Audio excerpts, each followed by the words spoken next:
também. Bem-vinda, tá bom? Você sempre é muito bem-vinda aqui no nosso jornalismo, aqui na TV Paraense, tá? E falamos de fé, é isso mesmo?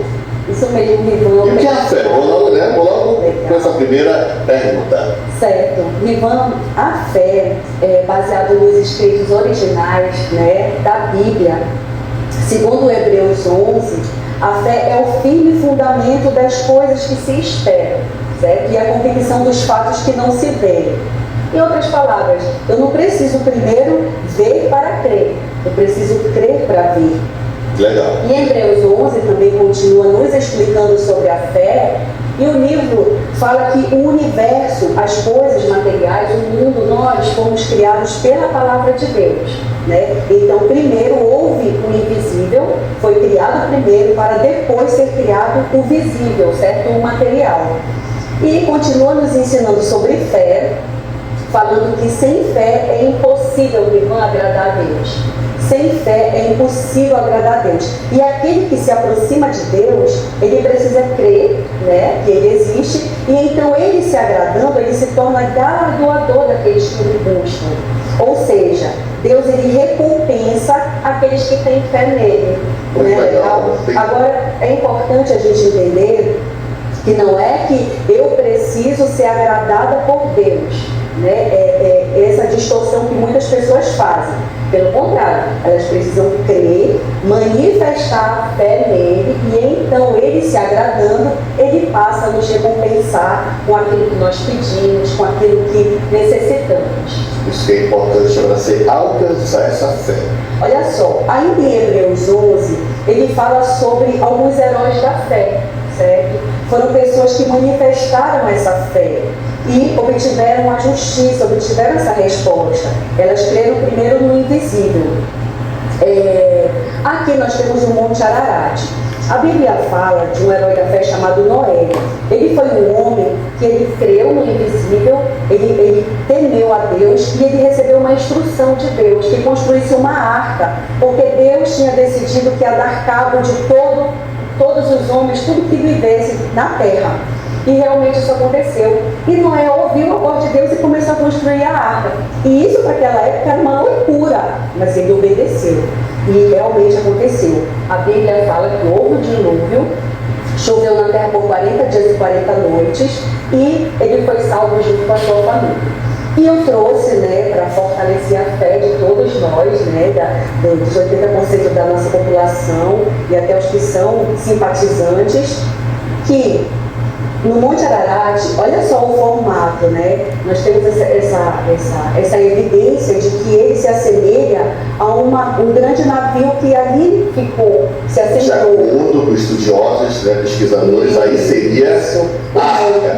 Mas a Bíblia também fala que a arca pousou no Monte Ararat. Olha só. Na Turquia, é muito interessante. Legal. E agora, em março de 2025, esse ano, sim, os pesquisadores têm evidências agora que o Monte Ararat realmente esteve submerso em água. Olha que maravilhoso. Muito legal mesmo. Está aí a foto, né? Isso, então, e dessa forma também, nós aprendemos que Jesus é o caminho, a verdade e a vida. É isso que as Escrituras nos ensinam, né? E é por meio dele que nós acessamos a Deus. Eu trouxe outra foto, pode mostrar, por favor? Sim, olha aí. Tá. Eu quero mostrar para os telespectadores, né, isso para fortalecer a nossa fé em Deus também. O bispo Irineu, ele é um patriarca, ele é um pai da igreja, né, da história da igreja. E ele foi discípulo do bispo Policarpo. Ele tem uma obra chamada Contra Heresias. E o bispo Policarpo, ele de fato foi discípulo do apóstolo João, que é o escritor do 4º evangelho da Bíblia. Então, o bispo Irineu, que é o pai da igreja, da história da igreja, ele viveu por essa média de 130 a 200 depois de Cristo. Então, ele é uma evidência, né, desse contato, dessa existência viva de Jesus aqui na Terra e do propósito ao qual ele veio cumprir, que é a salvação, que é derramar as bênçãos remetidas, que é sermos ativados na fé nele para viver esse sobrenatural. Muito legal, viu, Sheila, né? Porque a gente vê aí realmente que a gente tem que crer acima de tudo. E porque tem pessoas que perdem, né, justamente aí essa fé, né? Irmã, o que acontece? Hoje hoje nós estamos muito ocupados, nós sempre falamos sobre isso, né? São 50 coisas que a gente tem que fazer, isso se não for 51 na vida. Vamos colocar 100. Então, assim, as pessoas, elas estão muito ocupadas e elas não estão conseguindo reservar um tempo para ouvir a palavra de Deus. E a fé, ela vem pelo ouvir, é o que as Sagradas Escrituras ensinam, né? Então, elas acabam deixando de ouvir e se ela não ouve, ela não vai conhecer a Deus. Isso. Porque Deus é a própria palavra, Ele diz que Ele é a palavra. Então, se eu não ouço a palavra, eu não conheço a Deus. Então, fica mais difícil ativar essa fé. Isso, porque nesse corre-corre, você acaba perdendo essa conexão com Deus, ou seja, você não tem tempo de ouvir e aí acaba se afastando, né? Isso. Tem outros fatores também, Ivan. Por exemplo, a dúvida, né?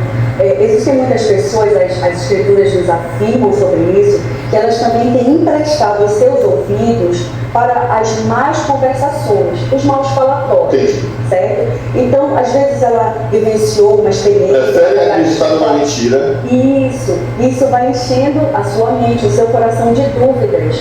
E também, muitas vezes, ela também empresta os seus ouvidos para aprender os ensinos de espíritos enganadores, né? E falsos profetas, que a Bíblia é bem clara que isso existe, né? Sempre existiu. Então, quando nós falamos dos ensinos de espíritos enganadores, eu faço a comparação com uma nota de 50, 100 reais. Eu confesso que nesse mundo de Pix, tem essa magia, né? De pegar uma nota falsa, não é isso? Eu não saberia fazer a diferença. Então, da mesma forma, nós precisamos ter muito cuidado e cautela sobre os ensinos que estamos recebendo em relação ao sagrado, em relação a Deus, aos princípios de Deus. Porque se formos enganados... Porque existe fake news também na religião. Ou seja, a gente tem que ter esse cuidado, né?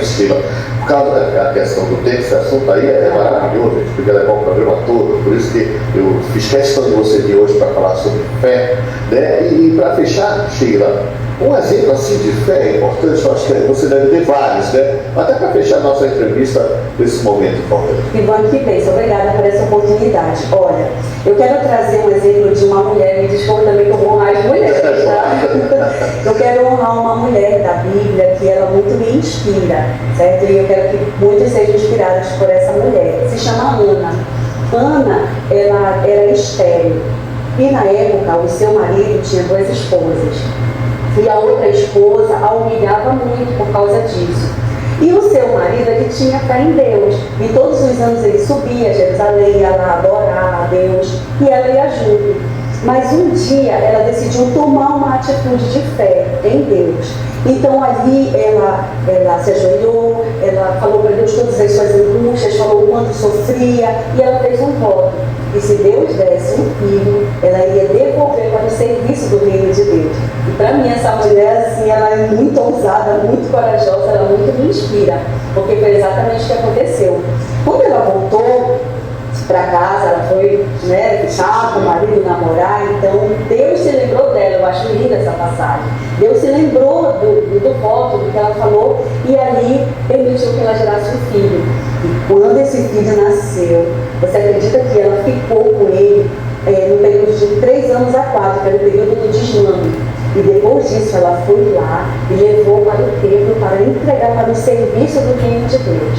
Olha só, uma mulher que esperou muito tempo, sofreu o primeiro filho e ela entregou. Só que Deus, como Ele é bom, né? Ele sempre entrega muito mais do que pedimos e precisamos.